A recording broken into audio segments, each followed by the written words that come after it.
ဒီနေ့ကြက်သားငဖယ်လုပ်မယ်ဒီမှာငါးငဖယ်မှမရှိတာငါးငဖယ်မရှိတော့ကြက်သားနဲ့ငဖယ်လုပ်တယ်ဒါကြက်သားအသားကြီးပဲပြီးရင်ဂျင်းနဲ့ကြက်သွန်ဖြူနဲ့နည်းနည်းထည့်တယ်မဆလာနည်းနည်းထည့်တယ်ဒါကြက်သားမဆလာကြက်သားဟင်းချက်ရင်မပါမဖြစ်ဒီမဆလာစနွေးမုံနည်းနည်းထည့်တယ်စားထည့်တယ်ဒါဆော်တာအဓိကဆော်တာပဲဆော်တာမထည့်လို့ရှိရင်လည်းတော့ဂျက်ပိတ်ကြီးဖြစ်နေရောဆော်တာနည်းနည်းထည့်မှသူကငဖယ်လို့ပွားတာအလုံးထည့်ပြီးဆိုတော့ချိန်မယ်ချိန်ပြီးပြီဒါကိုပကံတစ်ခုလည်းထည့်လိုက်မယ်ကဲဒီလိုရပြီဆိုရင်ထုပြီငဖယ်ပေါ့စက်သားငဖယ်ဒီနေ့ကမှငဖယ်မရှိလို့လဲဝင်းမနေဘူးရတာနဲ့လှုပ်စားတယ်ငဖယ်အတိုင်းလေးပဲကြော်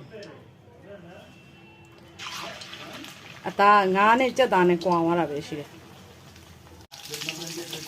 ကောင်းလိုက်တယ်ကွာငဖယ်လေးကွာတယ်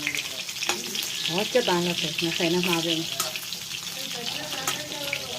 ကောင်းလိုက်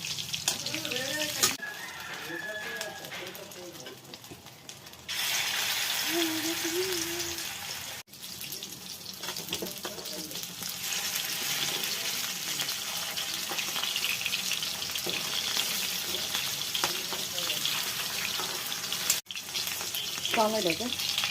ကြက်သားငဖယ်လေးငါးငဖယ်ထထောင်ပူစားကောင်းလို့မဖြစ်ဘူးဆိုတာမရှိပါဘူးနော်အကုန်ဖြစ်တယ်ထုံးစံတိုင်းကြက်သွန်စီတမင်းကြက်သွန်ကိုနည်းနည်းညံ့ညံ့ထည့်ထားအနှစ်လေးရအောင်ခင်းမြင့်ပြီးမထည့်တော့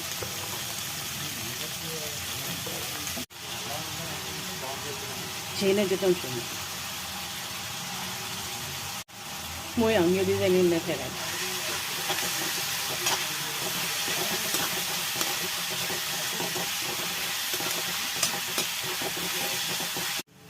ကျက်သွန်လုံးမီဆိုတော့မဆလာနည်းနည်းထည့်မယ်ဒါကျက်သားမဆလာဒါဇီရာနဲ့နန်းနန်းစည်းနဲ့ကိုလှော်ပြီးကြိတ်ထားတာစနွေမုံစာရတယ်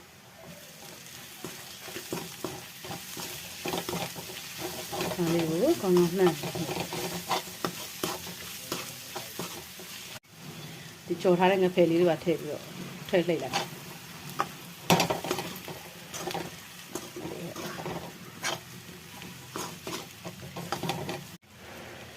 ဒါငဖယ်ချင်းထားတဲ့ရေပဲ